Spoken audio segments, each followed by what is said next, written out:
अंतर्राष्ट्रीय sports FIFA physiotherapist doctor कुशल कुमार तिवारी ने हिमाचल प्रदेश विशेषकर सोलन के खिलाड़ियों को गर्मियों के मौसम में स्वास्थ्य और फिटनेस को महत्वपूर्ण सलाह दी है। उन्होंने कहा कि खिलाड़ी अक्सर हाइड्रेशन को हल्के में लेते हैं, जबकि शरीर में पर्याप्त पानी की मात्रा न केवल प्रदर्शन को बेहतर बनाती है बल्कि चोटों से भी बचाती है। डॉक्टर तिवारी के अनुसार शरीर में पानी की कमी होने पर मांसपेशियों में खिंचाव बढ़ जाता है, जिससे क्रैम्प्स और मांसपेशियों के फटने का खतरा बढ़ जाता है। इसके साथ ही फेफड़ों की क्षमता भी प्रभावित होती है, जिससे खिलाड़ियों की कार्यक्षमता पर सीधा असर पड़ता है।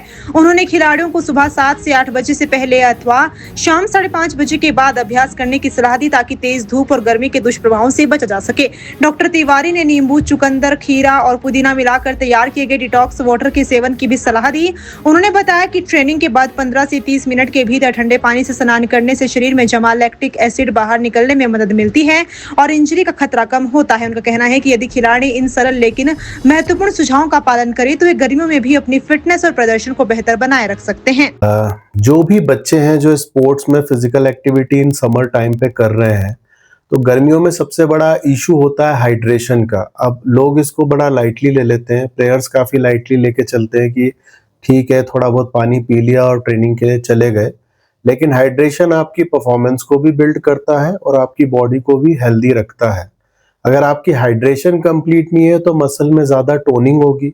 अगर मसल में ज़्यादा टोनिंग होगी और टोन मसल के साथ अगर आप एक्सरसाइजेस करोगे तो टियर या क्रैम्प्स होने के चांसेस ज़्यादा बन जाते हैं, टेंडन ज़्यादा हार्ड हो जाते हैं, मसल ज़्यादा हार्ड हो जाती है, जिससे इंजरी के चांसेस बहुत ज़्यादा बढ़ जाते हैं।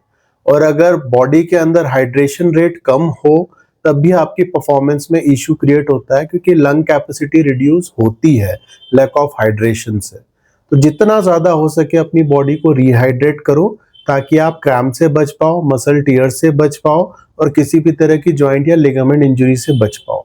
ये बेसिक चीज़ें हैं। दूसरा एक चीज़ और होता है कि बॉडी टेम्परेचर का बड़ा मैटर करता है। चूँकि ये हिमाचल है, यहाँ क्लाइमेट काफ़ी हाई होता है, सनलाइट भी उसी रफ्तार से यहाँ पे अपना प्रभाव देती है जिस रफ्तार से ठंड यहाँ आती है। तो बॉडी में फ्लैक्चुएशन और वेरिएशन काफ़ी हाई होते हैं। तो प्लेयर्स को इस बात का ध्यान रखना चाहिए कि अगर वो ट्रेनिंग कर रहे हैं specially in the summer time, तो या तो सूर्योदय के वक्त ही कर लें, मॉर्निंग में सुबह 7-8 बजे से पहले, क्योंकि हवा में नमी बहुत अच्छी होती है। और शाम के वक्त 5:30 या 6 बजे के बाद जब सनराइज होने का टाइम, सनसेट होने का जो टाइम होता है उस वक्त करें, ताकि बॉडी को ज़्यादा रिटेंशन ना झेलना पड़े। तो ये एक सबसे आइडियल टाइम होता है समर टाइम में। सो कुछ हाइड्रेशन टिप्स हैं जो मैं बच्चों के लिए बताना चाहूँगा। एक तो डिटॉक्स वाटर बना के रखें, इसे बनाना बड़ा सिंपल है। एक नींबू काट लीजिए, एक चुकंदर छोटा छोटा काट लीजिए, खीरा रख लीजिए और थोड़ा सा पुदीना ले लीजिए। उसे 1 लीटर पानी के अंदर डाल के छोड़ दीजिए, वो रिहाइड्रेशन वाटर होती है। जब आप ट्रेनिंग पे जाते हो तो ट्रेनिंग के बीच में केवल एक घूंट पीते रहो, ताकि आप ट्रेनिंग कर पाओ। अगर किसी के पास इन चीज़ों का समय ना हो तो मार्केट में इलेक्ट्रोलाइट टैबलेट्स होते हैं, कुछ एक ब्रांड है जैसे फास्ट इनफ हो गया, गैटोरेट हो गया या डेटॉक्स हो गए, इन तरह के ब्रांड्स चलते हैं। तो वो हाइड्रेशन टैबलेट्स होते हैं, उन्हें आप पानी में डिप करें और रैंडमली आप उन्हें बना के पी सकते हैं। 30 सेकेंड का ड्यूरेशन होता है। इसके अलावा गैटोरेट होता है, इसके अलावा जो नॉर्मल ग्लूकोज है, ये सारे कंटेंट आपको मार्केट में मिल जाएंगे। अगर आप इनको लेते हैं ट्रेनिंग के बीच में और ट्रेनिंग के बाद, तो आपकी बॉडी हाइड्रेटेड रहती है। और गर्मियों में मेरा अनुरोध है हर एक खिलाड़ी से, ट्रेनिंग के बाद लैक्टिक एसिड बॉडी में बड़ी तेजी से बिल्ड करता है, स्पेशली इन समर सीजन, जिससे बॉडी में क्रैम्प्स और मसल टियर के चांसेस बहुत बढ़ते हैं।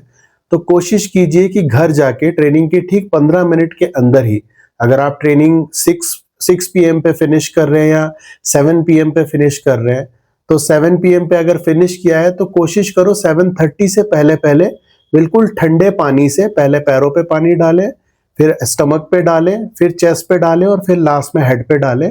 एकदम चिल्ड वाटर से आप नहाइए इवनिंग के वक्त, ताकि बॉडी आपकी ज़्यादा बेटर परफॉर्म करे और लैक्टिक एसिड फ्लश हो जाए, तो आप इंजरीज से बच पाएंगे।